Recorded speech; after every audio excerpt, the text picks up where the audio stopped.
Bonjour à tous, je suis avec Romain Benita qui s'occupe d'une nouvelle revue qui en est à son tome 2, qui est la revue Gueuleton, la revue des bons vivants.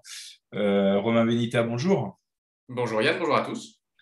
Est-ce que vous pouvez présenter un petit peu l'équipe Gueuleton à nos lecteurs? Oui, alors le projet est né d'abord de la rencontre d'Arthur et d'Ange et Vincent Bernard Compara, les fondateurs de Gueuleton, qui ont fait la couverture des deux premiers numéros et que les auditeurs connaissent peut-être déjà grâce à leur communication sur les réseaux sociaux et leurs vidéos notamment qui sont pas mal suivies. Et pour faire l'historique rapide, ils ont été colocataires pendant leurs études, pendant que l'un étudiait l'hôtellerie et que l'autre étudiait la comptabilité. Donc, ils ont passé plusieurs années de colocation ensemble, jusqu'à se dire au moment de se séparer que c'était trop bête de se séparer parce qu'ils avaient trop de choses en commun et de passions communes, notamment les arts de la table, la chasse, la bonne chère et le bon vin. Et donc, ils ont décidé de prolonger leur aventure en se lançant plutôt dans une aventure de restaurateur au départ, qui a eu beaucoup de succès et qui s'est répartis un peu sur toute la France avec pas mal d'ouvertures de restaurants gueuletons du sud-ouest, bien sûr, leur région native, mais jusqu'à Reims et Angers. Enfin, je vous laisserai voir la liste des restaurants. Ils ont continué à être très actifs sur les réseaux sociaux et très suivis jusqu'à ce qu'ils rencontrent le groupe de presse Reworld et Tancred de la Morinerie notamment, et qu'ils décident ensemble de lancer un magazine que vous avez donc entre les mains. Oui, alors c'est vraiment un super magazine, Gueuleton là, que vous avez fait. C'est drôle, c'est précis. Enfin, on découvre quelques recettes sympas. On découvre, enfin, il y a des reportages qui sont vraiment bien foutus. C'est une histoire d'amitié, donc, comme vous le dites à la base. Est-ce que vous pouvez nous en présenter la genèse de ce Gueuleton? Qu'est-ce qui vous a amené à sortir cette revue? Enfin, effectivement, il y a eu la web série, il y a eu les établissements, mais qu'est-ce qui vous a amené à lancer la revue en elle-même et à réunir cette équipe autour de la revue? Et disons que la revue a un objectif complémentaire et en même temps un petit peu différent de ce qui existe déjà sur les réseaux sociaux. Le papier d'abord fait qu'on aborde les sujets d'une manière un peu différente, un peu approfondie, en prenant peut-être un peu plus le temps, surtout sur un rythme de parution trimestriel.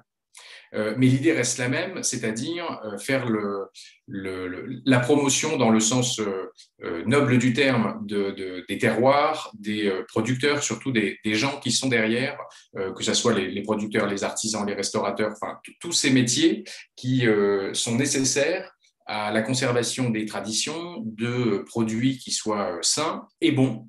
On n'est pas du tout dans une optique d'opposition à des courants type vegan. Au contraire même, il y a des tas de choses qui peuvent s'inscrire dans une certaine logique et dans une certaine complémentarité.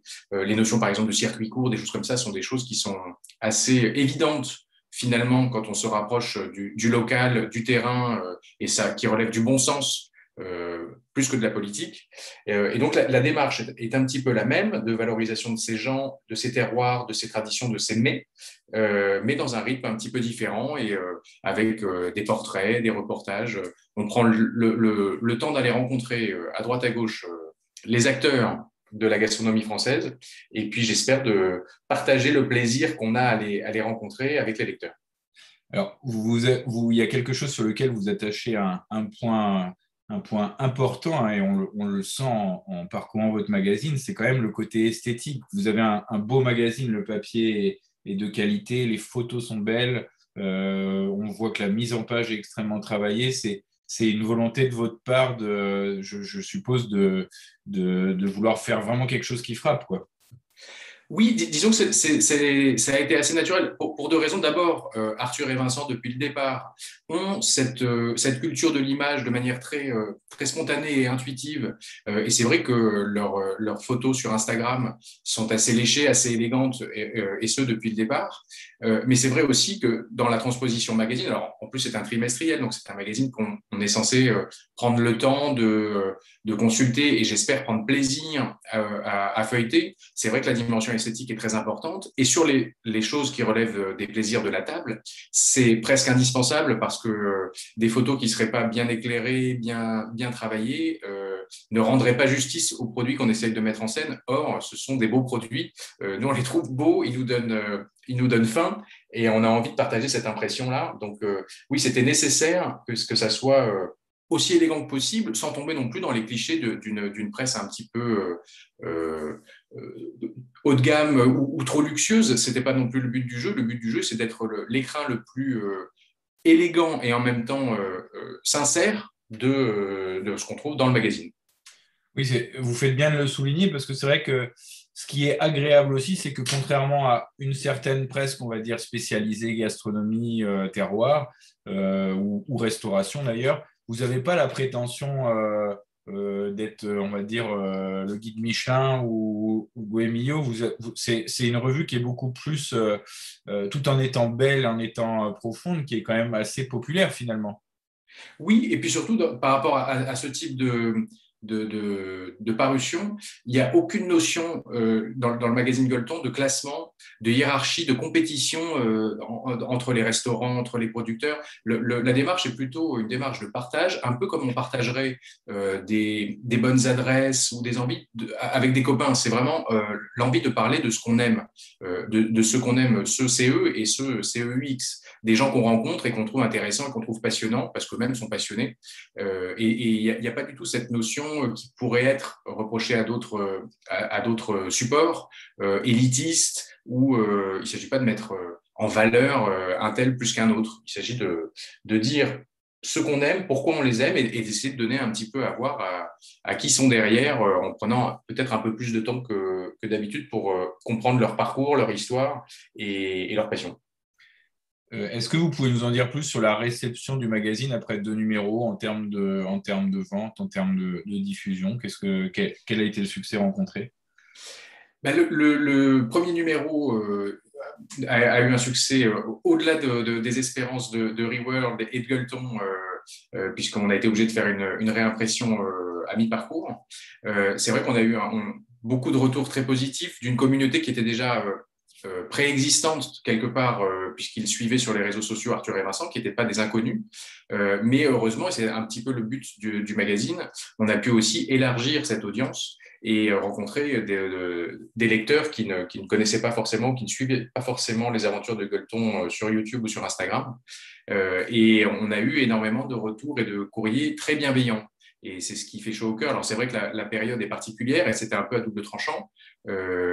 Soit c'était un frein à une époque où c'est pas très simple de se réunir ou d'aller au restaurant, soit au contraire, certains pouvaient y trouver du réconfort en trouvant dans nos pages ce que malheureusement ils ne peuvent pas vraiment faire aujourd'hui. Et j'espère qu'on va pouvoir tous le refaire le plus vite possible. Alors, vous avez parlé tout à l'heure du fait qu'il n'y avait pas une opposition dans votre magazine au vegan, par exemple. Quand on le parcourt, on a quand même tout de même l'impression que c'est un beau bras d'honneur, d'ailleurs, que moi, personnellement, je trouve agréable au doigt sur la couture du pantalon, parce que vous faites quand même l'apologie du terroir, de la chasse, de la nourriture bien grasse, de l'alcool à profusion. On est quand même loin des espèces de standards actuels que nos dirigeants ou certaines entreprises souhaitent imposer à toute la population. C'est un peu la revue de Gérard Depardieu, non? Oui, il y a un peu cet esprit-là, mais en tout cas pas du tout dans une optique belliqueuse ou Oui, bien d'opposition. sûr. Ça nous tient à cœur parce qu'il y a vraiment, on ne le trouve pas, j'espère, dans nos lignes, et parce qu'on ne le trouve pas, parce qu'on ne le pense pas les uns les autres. On n'est pas dans une optique de lutte sur ces sujets-là. On défend des convictions et des traditions et des plaisirs qui nous paraissent importants, mais on ne fait ni l'apologie de ces sujets-là, ni encore une fois, on ne juge ou on ne critique les convictions autres. Il ne s'agit pas de dire ça pour être lisse ou politiquement correct, hein, mais simplement parce que c'est vraiment un magazine de convivialité, de partage, et on essaie de gommer tout ce qui pourrait être négatif. Alors, il y a quelques espaces pour des coups de gueule ou des choses comme ça. Il ne s'agit pas du tout de vouloir mettre sous le tapis des sujets ou des problèmes, notamment écologiques ou de santé, mais c'est un espace d'abord et avant tout dédié au plaisir et à la notion de partage, de convivialité, de tradition.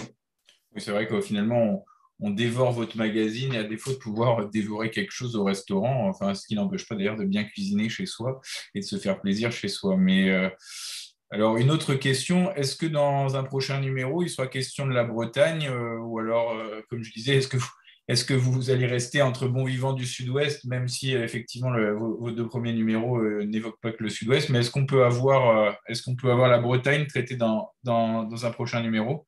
Oui, évidemment, et d'ailleurs, peut-être même plus tôt que vous ne pensez, mais c'est vrai que la ligne éditoriale du magazine, c'est vraiment les terroirs français d'une manière générale, et même si évidemment il y a un ancrage sud-ouest historique des fondateurs Arthur et Vincent, on a vraiment vocation à le dépasser, et j'espère qu'on l'a prouvé dès les premiers numéros, même si il y a des zones que nous n'avons pas encore explorées, et puis il y a des tas d'endroits où nous sommes allés, et nous allons retourner parce qu'il y a tellement de choses à faire et de sujets à traiter à droite à gauche. Mais la Bretagne fait évidemment partie des régions qu'on envisage d'explorer plus avant, et on a même des choses dans les tuyaux, peut-être dès le numéro 3, en tout cas pour le numéro 4. Donc oui, le nord-est aussi, on va aller le parcourir. On a d'ailleurs même fait une petite excursion en Suisse dans le numéro 2.